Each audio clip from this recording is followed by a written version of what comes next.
Corona পরিস্থিতিতে শিশুদের পুষ্টি চাহিদা মেটাতে বাগেরহাটের প্রত্যন্ত গ্রামে অভুক্ত শিশুদের মুখে খাবার তুলে দিচ্ছে ডেমা কৃষি উন্নয়ন সমবায় সমিতি নামের কৃষকদের একটি সংগঠন।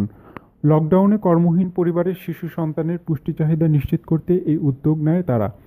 কৃষকদের সংগঠনের পক্ষ থেকে এমন উদ্যোগকে ইতিবাচক হিসেবে দেখছেন স্থানীয় বাসিন্দা ও জনপ্রতিনিধিরা। অন্যান্য গ্রামেও এই একই ধরনের উদ্যোগ নিলে মহামারীর এই সময়ে শিশুদের পুষ্টি চাহিদা নিশ্চিত হবে বলে দাবি করেছেন সংগঠকরা।